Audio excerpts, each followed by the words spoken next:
오늘은 미가서 7장 14절로 20절 말씀을 가지고 주 같은 분 없네 라고 하는 제목으로 묵상 나눔하도록 하겠습니다. 14절로 20절 말씀은 선민 이스라엘의 회복을 위한 미가 선지자의 중보기도와 찬양에 대해서 나옵니다. 먼저 14절로 17절 말씀, 회복을 위한 기도와 하나님의 응답에 대해서 나옵니다. 미가 선지자는 하나님께 주의 백성을 지팡이로 인도하여 옛날 바산과 길라앗처럼 기름진 곳에서 먹여주시기를 간구합니다. 이 하나님은 그들에게 출애굽 때와 같은 놀라운 이적을 보이시겠다고 응답해 주셨고, 이를 본 열국은 자신의 힘을 부끄러워하며 뱀처럼 티끌을 핥고 떨며 살아계신 하나님께 굴복하게 될 것이었습니다. 두 번째로 18절로 19절 자비하신 하나님을 찬양하고 있습니다. 미가 선지자는 주와 같은 신이 어디 있겠느냐고 묻습니다. 하나님은 죄악을 사유하시며 인애를 기뻐하시기에 진노를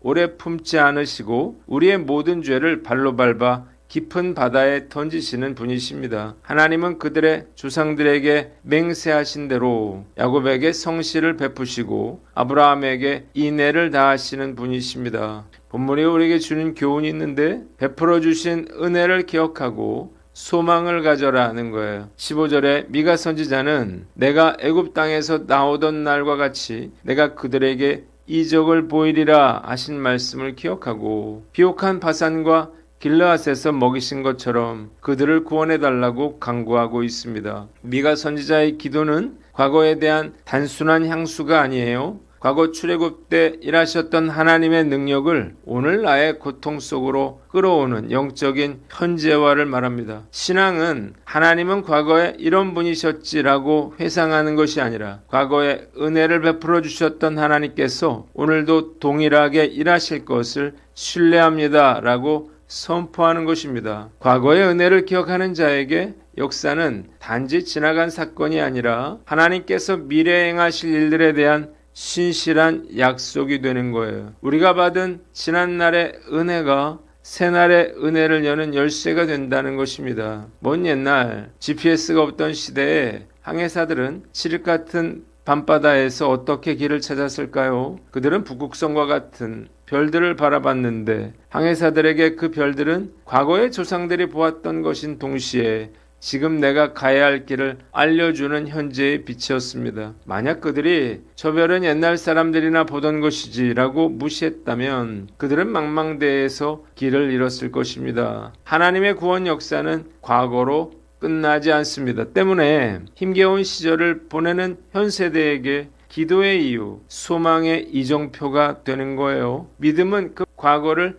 현재화하는 일이에요. 과거 이스라엘 백성들에게 베풀어 주신 하나님의 은혜를 나에게 주시는 은혜라고 믿으면 또다시 새날의 은혜가 열리게 되는 것입니다. 성전 건축으로 인해서 두렵고 마음이 힘들어질 때가 있어요. 그럴 때마다 마음속에 내 손이 짧아졌느냐 라고 하는 주님의 음성이 떠올라요. 과거에 그토록 많은 은혜를 경험하고서도 여전히 믿음이 없다는 사실이 놀랍고 안타까울 뿐이에요. 미가 선지자가 황폐함 가운데서도 풍요로운 바산과 길르앗을 바라봤던 것처럼 하나님이 예전에 나를 어떻게 먹이시고 입혀주셨는지를 기억하고 묵상함으로 현재의 어려움을 이겨내야 할 것입니다. 어제가 은혜였다면 오늘도 은혜이며 내일도 은혜일 거예요. 하나님은 어제나 오늘이나 영원토록 동일하신 분이시기 때문입니다. 오늘도 하나님께서 베풀어 주신 은혜를 기억함으로 우리를 짓누르고 있는 걱정과 두려움을 몰아내고 축복의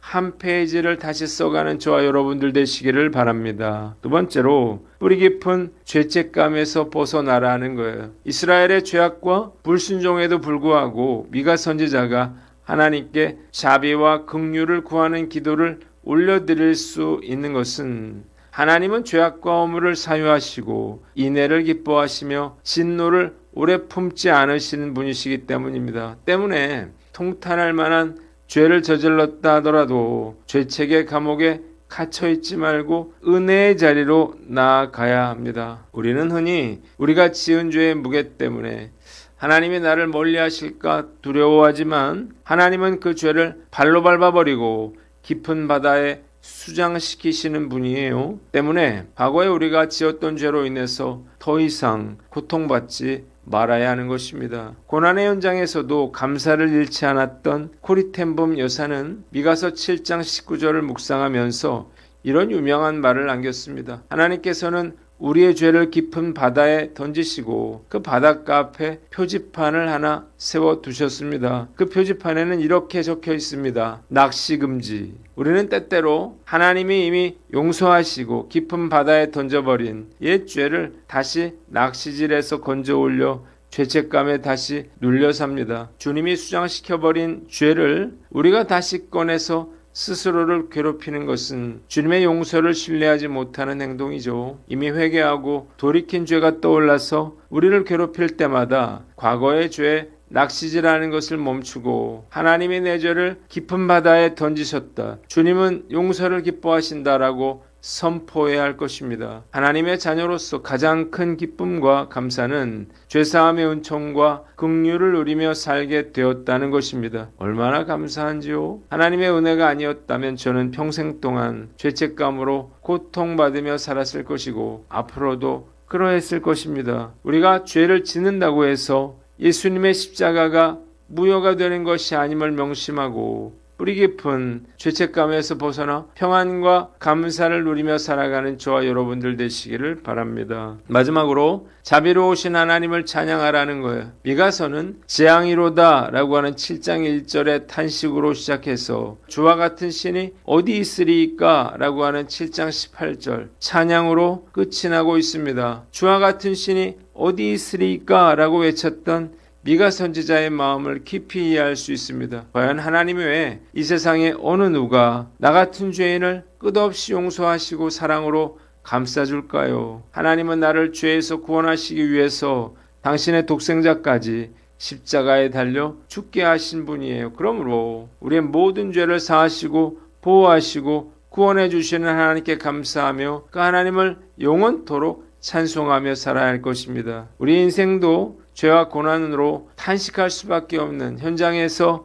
시작됐지만 하나님의 신실하신 사랑과 은혜로 결국 영원한 찬송에 이르게 되는 것입니다. 감사하고 또 감사한 일이 아닐 수 없어요. 하나님은 경배와 찬양을 받으시기에 합당하신 분이십니다. 그 하나님을 경배하고 찬양하는 것은 구원받은 성도로서 하나님의 자녀된 자로서 마땅히 해야 할 것이고 권리인 것입니다. 그 무엇으로 하나님의 은혜와 사랑을 보답할 수 있을까요? 제가 할 수 있는 것은 단 한 가지예요. 하나님께서 베풀어 주신 그 은혜와 행하신 일들을 소리 높여 외치면서 찬양과 경배를 올려드리는 것입니다. 하나님은 제가 정말 전심으로 높여드리고 싶고 사랑한다고 말하고 싶은 유일한 분이십니다. 이 기쁨과 감격은 이 세상에 그 어떤 것과 비교할 수 없습니다. 저의 남은 시간도 오직 그 하나님만 경배하며 찬양하며 살아갈 것을 다짐해 봅니다. 기도하겠습니다.